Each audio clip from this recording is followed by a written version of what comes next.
With that being said, welcome viewers to the illustrious YouTube channel, very fast growing, Beardius Gaming.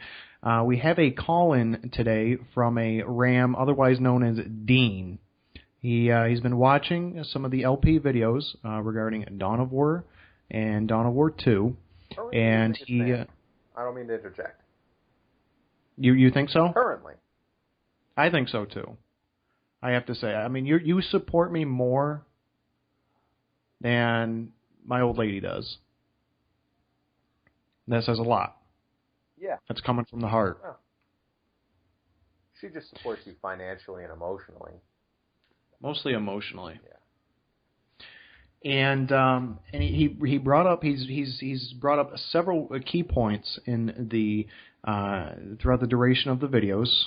We've had several LPs and still have several more to go.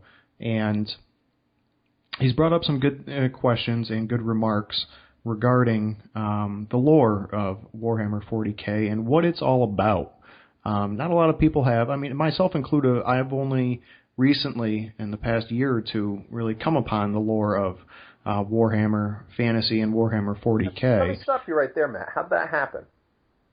I mean, you know, I've thought about it, and I honestly cannot even remember how I first came to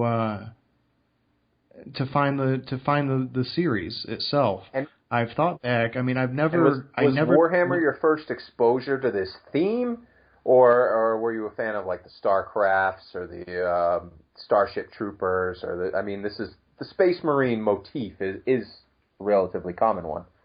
Was this your first introduction to this type of fantasy or fiction? No, I'd have to say. I mean, there's a lot of, and I mean, I guess it's indicative of the genre of itself. A lot of these different series borrow, or I mean, steal, if you want to look at it that way, from previous works. You don't need to make it a pejorative. No, I guess not. I guess we can keep it G-rated here. So, I mean, you know, you have the Aliens. I mean, I remember watching Aliens when I was younger. Aliens versus Predator. Yeah. I do remember StarCraft when it came out. I would have to say probably in terms of video games, the Blizzard series was, I mean, I played some StarCraft, some Diablo. And maybe it was there. Maybe there was a likening. Maybe I read a Wikipedia article on StarCraft. And then, you know, how it is with Wikipedia. You go to one page, and an hour later you've surfed 100 pages, and you don't know how you're better for it. Jump off a cliff. Yeah, and you realize you're never going to get that time back. No. But it's better than some of the other recreational activities available on the internet. This is true. I mean, it's frequently coming down. Smarmy saying that. I should just be like, it's better than jerking off, you cocksucker. Well, I mean, either way you slice it, I mean, you're telling the truth. You're not telling a fib, and I think that's the important thing here. Well, you're not telling a fib. Things.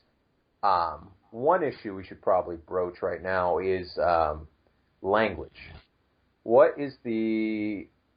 I know Warhammer is a pretty mature setting, but in this podcast specifically, what is your... do you want me swearing or not? As your fan, I don't know. I know you let a few F-bombs fly in your videos. You're pretty loose at the lip, especially when you've gotten into some of the spirits. What are your thoughts on vulgarity in this podcast?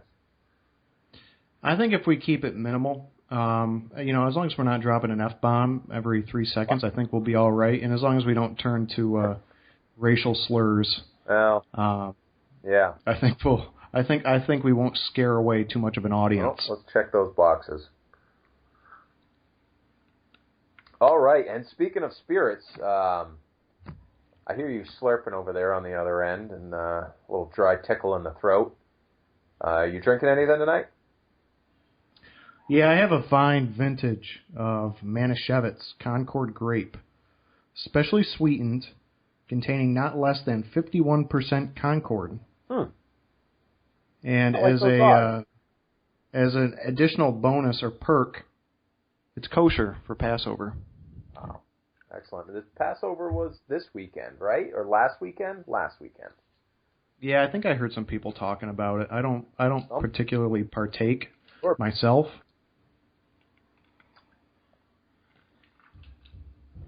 Anyway, I'll have you know, just in spirit of sharing and equanimity, I am enjoying myself a fine vintage of Il Bastardo. It's a Rosso. It was imported to by R.S. and R.G. Associates out of New York, and I believe it is one of the finest reds you can find in Citgo filling stations. That says a lot. Yes, yeah. I mean, Citgo are all owner-owned filling stations. They're not necessarily a franchise owned by a corporate office like, say, your Circle K. They have some local flavor to them. So, you're getting a distinguished taste when you shop at a Citgo. I'd like to take this moment to point out that this YouTube channel is not in any way, or this video is not in any way sponsored by Circle K or Citgo. Or Manischewitz. Or the Il Bastardo family of Roma. Maybe not yet. Maybe someday. Well, we'll see. Keep dropping N-bombs and F-bombs, and I'm sure soon enough someone will come. As well as the occasional A word, B word, C word, or even a D word. I'm waiting for you to fit a Q word in, frankly. Yeah, it's a tough one, fitting in a Q word. I mean, typically, there's a Quincy. You can drop a Quincy. Hey, ooh, Q. Hey, pull it back. Pull it back. I think we've already hit our quota. All right. Let's veer this train wreck back towards Warhammer 40K. And maybe to distinguish for some of the fans out there, what's the difference between Warhammer has this science fiction setting, but also has a fantasy setting, correct? It does. It does. And while I've never partook in the hobby myself, I've read up on it, and you can find YouTube videos on YouTube of both settings, both the fans videotaping their tabletop skirmishes, what have you, and it's actually been in business for quite some time. And honestly, I don't know how they're still remaining above water in today's modern era of technology, electronics, video games, iPads, iPods. I don't. And I mean, it's a shame because, the models, there's a lot of beautiful artwork for both settings. So I think you sort of skimmed over a somewhat important underlying point there, is that the Warhammer game, the whole setting, came from a tabletop board game, right? But not like Clue. Or maybe it is kind of like Clue. I don't know. Can you expand upon that a little? Yeah, from what I've seen, you can purchase from Games Workshop. They have a website, and you can purchase there's several armies. I want to say there might be up to 10 different armies, and you can purchase models from them. And from what I've seen, it's a very pricey hobby. All right, but more on that later. You purchase these models, and you build yourself an army. Mm-hmm. And you have an army book that shows the units little and models, what they almost like action figures, but tiny like. Oh yeah, even right? smaller. Yeah, exactly. They're small. Now Warhammer Fantasy actually just went through they retooled it, revamped it. But before, you would line them up, it'd be like a regiment, just like in the Civil War, just ranks of troops. And you have special categories. You establish a point base, like, okay, this is going to be 2,000 points versus 2,000 points, and then each opponent fills in their allotment. Your army book has how many each unit is worth, and etc. And it's all controlled by dice. It's all very intricate, but dice is the backbone of the.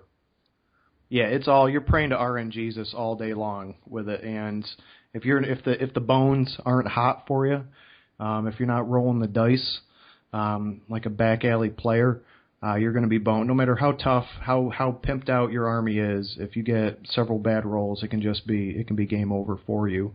Which, I mean, it adds an element of, so that's what the game is all about. Yeah, it's about mitigating. Right there. I think we've all caught a recurring STD from old lady Luck once in our lives.